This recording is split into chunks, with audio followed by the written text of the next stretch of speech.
my name is Hannah. Welcome back to my channel, Savage Reads.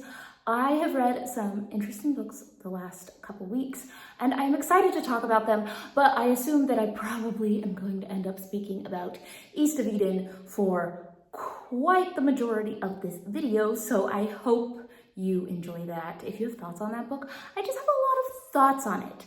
It is a good one to make you think, and it was so long, and it took so much of my time to get through it. So I am really excited to get to that. But first, I want to give you an update on the dress that I am knitting. So I'm really getting somewhere on it. So if you look at the top, I did one sleeve. I haven't finished off this other sleeve. Still need to do it, but it just keeps going.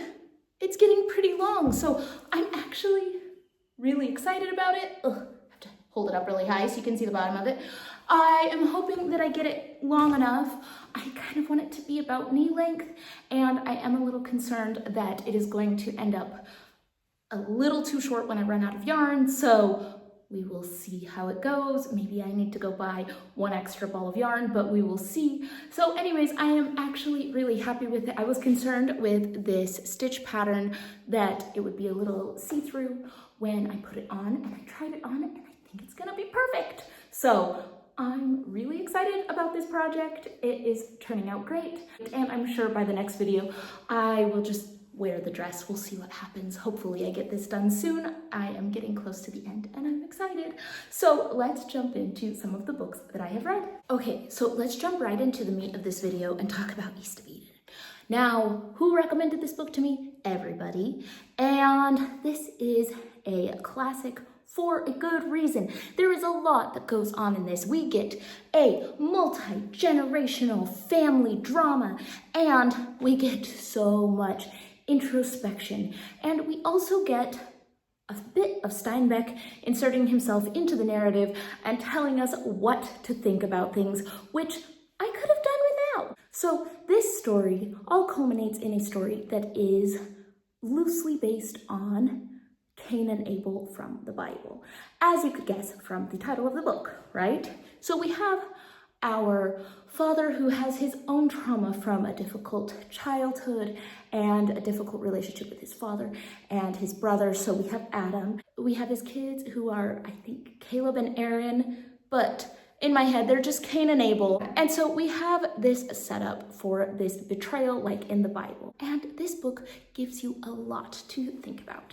So I really liked some of the messaging in this book. So it really discusses the story of Cain and Abel. The book discusses a lot this retranslation of the Bible. Instead of saying that Cain will go forth and will conquer sin, he instead may do that. And it gives him this choice. And I thought it was a really interesting discussion about the power of our choices, who we are born to be versus what we decide to do with our lives.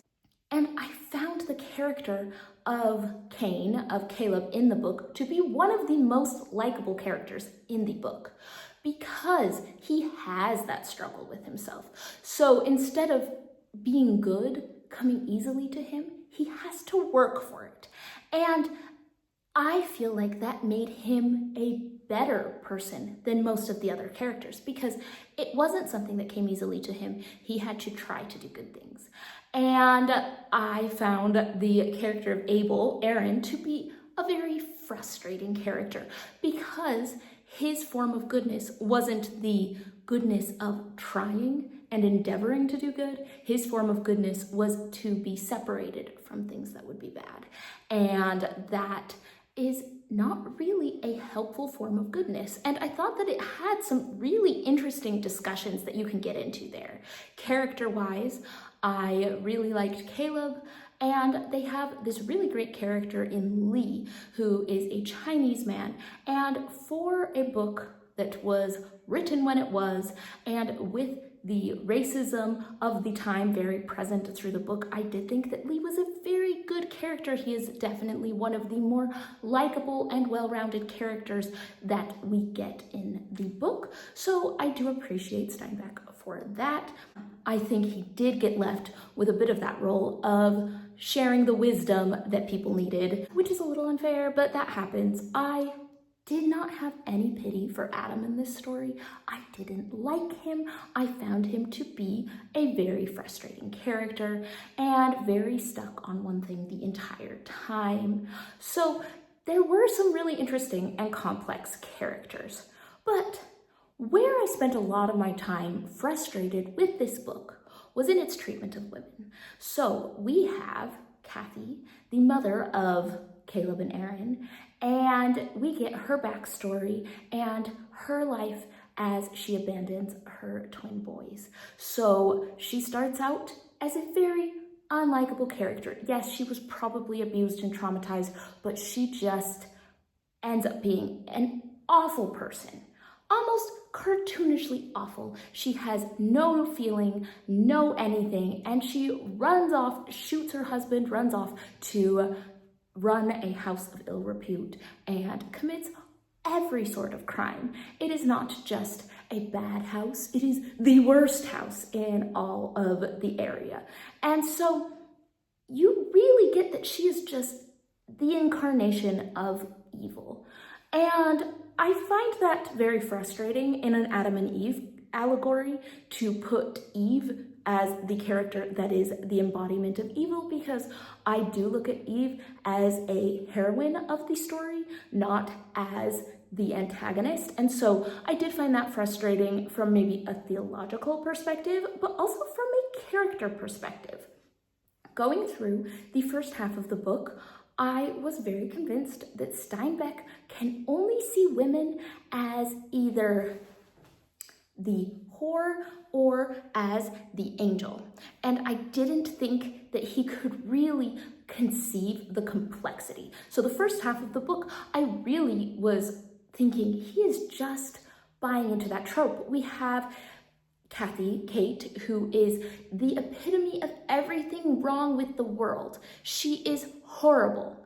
Then the only other woman we really have is their neighbor Samuel's wife.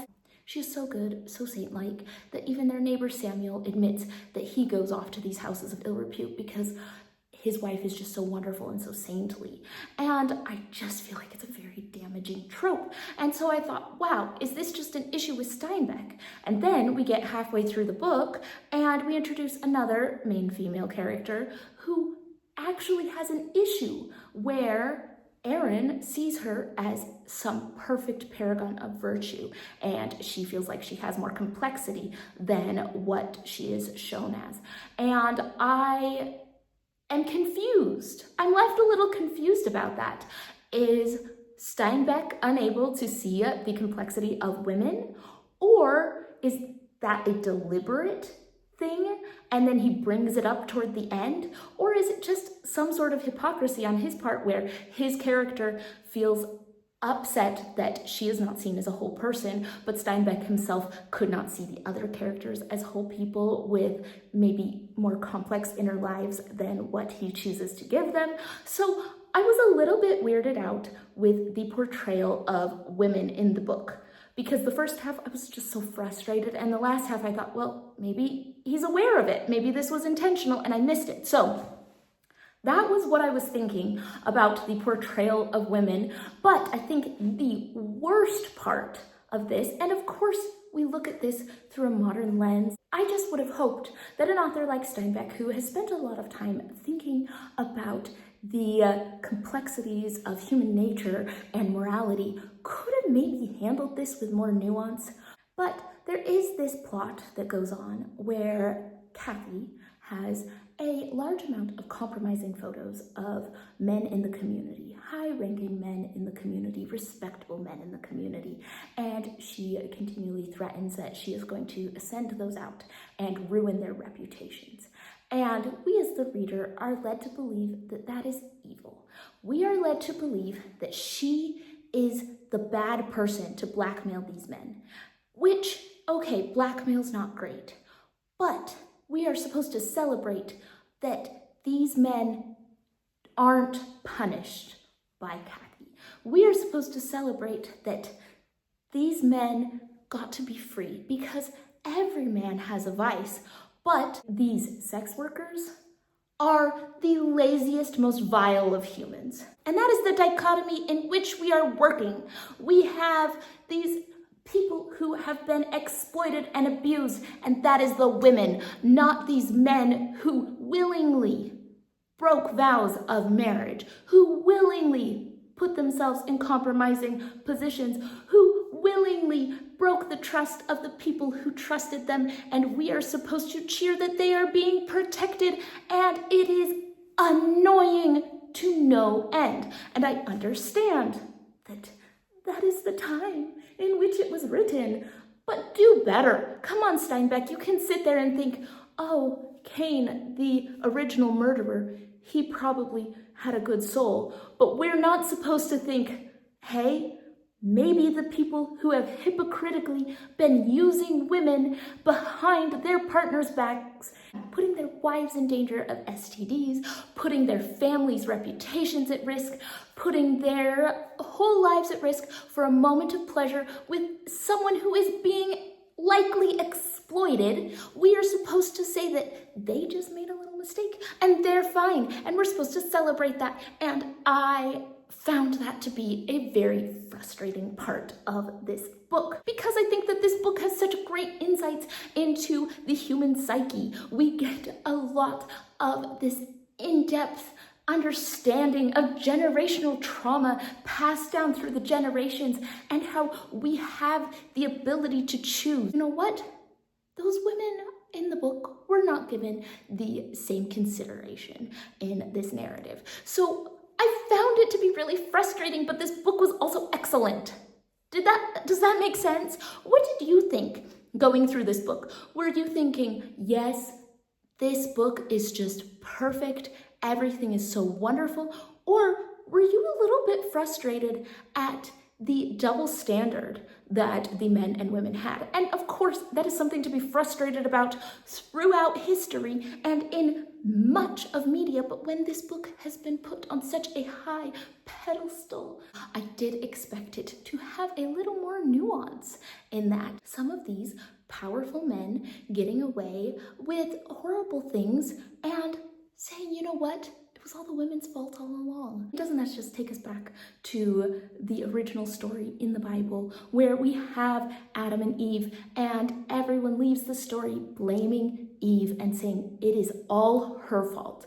Adam has no agency in this, and Eve is just the purveyor of evil, instead of recognizing the story as a more complex one, where two people made a complicated decision that probably led to both good and bad things in the world. If anything, this book did make me think about all of the things it probably was meant to make me think about. But was I always thinking about them in the way that Steinbeck thought I should think about them? I don't know.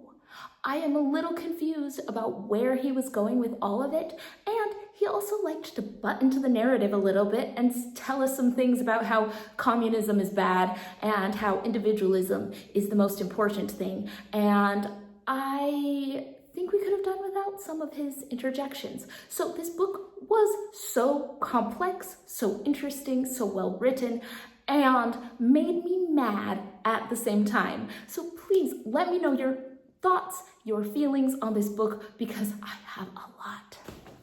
Okay, so I'm on a walk and I'm gonna get barked at by the dogs, but I figure I would talk about some of these other books because I took too long out of my day talking about East of Eden. So let's run through a few of these. I read When the Wolf Comes Home by Nat Cassidy, and this was a recommendation from the channel Scotty Cherie Reads, and I loved this book. I will give it a 5-star rating with a caveat of you have to be okay with kind of bloody slasher books. Now, I don't mind that in a book. Do I want to watch it? Probably not. But I do not mind it in a book because this had that fun slasher disturbing kind of thing going on, but in a kind of literary way. I thought it was really, really well done, super interesting. Basically, we have this boy who runs away from home because his dad is scary. There is this woman who thinks that she may have contracted some horrible disease when she gets pricked by a syringe at work, and she stumbles upon this boy and they have to run away from this monster that is chasing them. And I don't want to give away too much because I think that is part of the fun, but this book at times is cartoonishly violent, like literally cartoonishly violent if you read the book, but it has so many interesting things about the power of our thoughts and our beliefs to shape how we see the world, and I thought it was really good. Now, was I frustrated going through this book with just how much horrible death? A little bit. There was a point in the book where I thought, okay, if this person dies, I'm stopping reading the book because it's just too tragic. I can't handle this.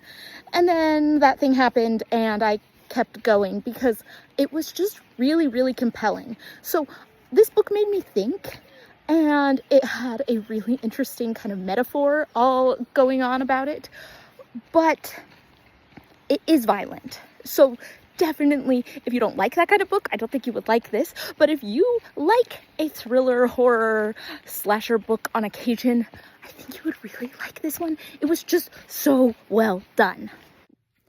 Editing Hannah here. I completely forgot to even talk about how good this book was for family dynamics and talking about the relationships between fathers and their children. And what really made this book come together was the author's note at the end. And so I highly recommend you do not skip that. Get through the book, read that, because it ties everything together and really shows how this book was an exercise for the author to deal with his own personal family issues. And it was just so excellent. Now, for a quick one, Sue Jackson recommended the book The Sixth Extinction, and this is a good book. It is a nonfiction. It is talking about different animals that have gone extinct and why and what that means for our future, and it is good. I had the hardest time focusing on it though. I listened to the book and I listened to it during Semana Santa and my kids weren't home, and so my listening was very sporadic at best and my concentration was all over the place. So I could not find anything wrong with the book, but my enjoyment of it was just not there, and I really just can't say if it is fault of the book or just fault of the attention I was able to pay to it. So I don't know if I can say one way or the other if I recommend it or not, but if you're interested in the subject matter, sure, pick it up. Sue always has some great book recommendations. I just did not have the patience for it the week that I listened to it, which is kind of my fault. Finally, this book was a recommendation from Kat at A Cat Bite, and this was Half a Soul, and I adored this book. This is a fantasy Regency romance, which honestly is a genre that overall I don't really love the genres, but for some reason put together, this was just so sweet, so fun. I thought it was interesting. It had a mystery going through it, and I think it comes back to what I like in a good romance is where the conflict is not based on miscommunication. The conflict is based on other things, goals that they're working on together, things that are pulling them apart that aren't just miscommunications and aren't so frustrating. And so I found this to be really romantic and sweet and interesting, and also had a little bit of depth, but the perfect amount where I just felt refreshed after reading it instead of bogged down with the world of sorrows. And you know what? I needed this book. After East of Eden, I started listening to a nonfiction book about a very heavy topic, and I had to just put it down. I just thought, I can't do this right now. And Half a Soul was the perfect remedy for that. I was just so happy that I picked it up. So thanks for coming on this walk with me. If you have thoughts on these books, let me know in the comments down below. I will be back in a little bit with another book wrap up. My videos have been a little more sporadic lately, but I am trying to just enjoy filming them when I can, and if that means on my walk into town, then that's what it means today. So I hope you have enjoyed this walk, and I will see you all on the next one.